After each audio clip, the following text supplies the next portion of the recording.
Chris Hayes has noted that Republicans have really latched on to this trend of using a background of guns whenever they're speaking to a camera. And on MSNBC last night, he said this: as weird as this image is, it is kind of becoming a trend on the right. Osama bin Laden, for one, liked to pose in front of a bookshelf with a gun prominently displayed. And that's true. And Chris Hayes is not the only person on the left who has made this point. After Don Jr. had put out a video doing the same thing, the image comparison was just littered all over social media. Now, this did make the folks over at Fox and Friends very angry because they don't like being compared to the very terrorists that they love to fearmonger about.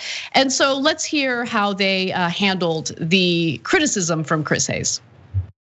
He said something that got our attention. If you are a Republican, if you're pro-gun, he compares you to the worst terrorists, one of the worst, if not the worst terrorists that we've ever seen. Lots of people immediately noted that the use of guns in that way as props and the implicit threat that comes with them has a, long, not necessarily great history among various movements around the globe.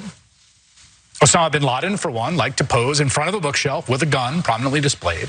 When I see somebody's Zoom background, if they've got guns behind them, that says to me they are maybe a hunter, obviously into gun rights.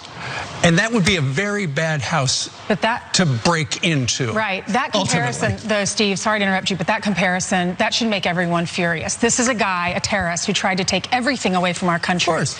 And we have soldiers that went over there and fought for everything and sacrificed it all to give our country everything back. What did they give us back exactly?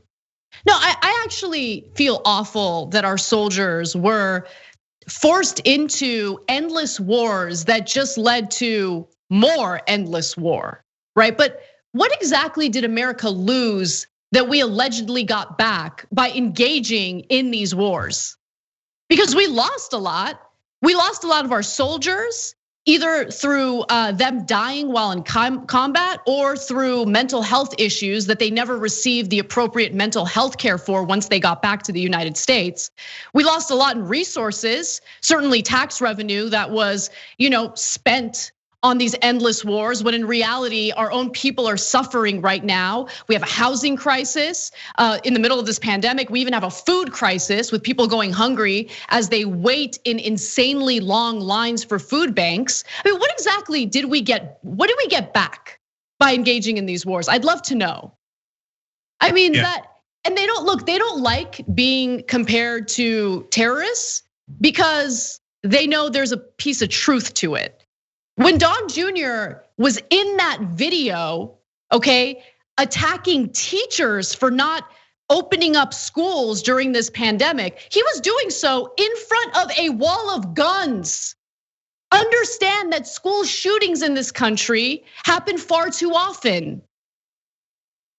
I don't know if he did it on purpose. I don't know what's in his head.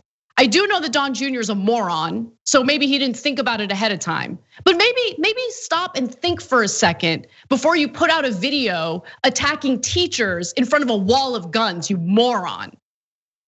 So, yeah, I agree with you, Rage, on both issues. And Ainsley Earhart, I mean, what a rocket scientist. She's out there. I find that so offensive because our soldiers went over there and got us back everything. I don't know what the hell you're talking. What do you even mean over there? Bin Laden turned out to be in Pakistan. We did wars in Afghanistan and Iraq. Iraq was opposed to Al Qaeda. You don't know anything. And Kilmeade's none of them are any better. Okay, Kilmeade with the empty eyes. They'll go, oh, that's so offensive, man. I have a hunter in our family. He's an in-law. He's a wonderful guy, lifelong hunter. His family's hunted for generations, live in the middle of the country. He's never showed us his gun or his rifle. He's never left it on the bookcase where kids can pick it up. He's never flaunted it because he's just a regular hunter. He's not trying to send a message. When you put it behind you in the briefcase in a video, you're sending a message. You're saying, I'm willing to use these things. I'm for violence. And you're not saying, hey, I'm about to go hunt rabbits. I'm about to go hunt deer. You're saying, I'm implicitly threatening you.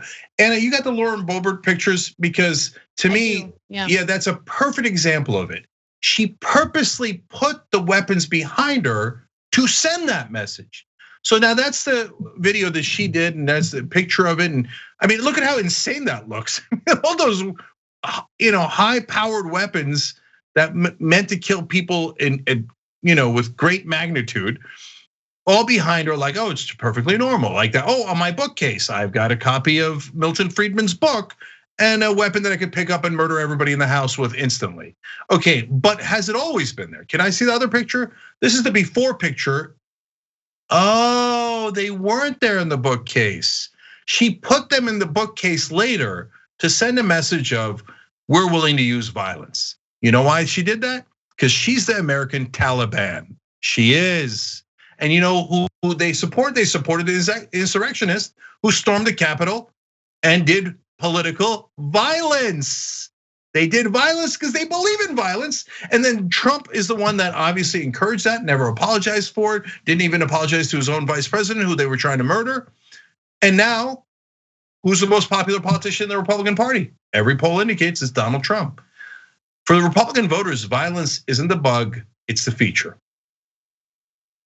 And God forbid you call them out on that. They'll get their feelings real hurt. We saw something that caught our attention, and now we're gonna cry about it. We'll go ahead and cry about it. They embolden the terrorists that decided to storm the Capitol and do what they did on January 6th. And I love how they're trying to position themselves as the victims here. It's pathetic. Thanks for watching the Young Turks. Really appreciate it. Another way to show support is through YouTube memberships. You'll get to interact with us more. There's live chat emojis, badges. You've got emojis of me, Anna, John, JR. So those are super fun. But you also get playback of our exclusive member-only shows and specials right after they air. So all of that, all you gotta do is click that join button right underneath the video. Thank you.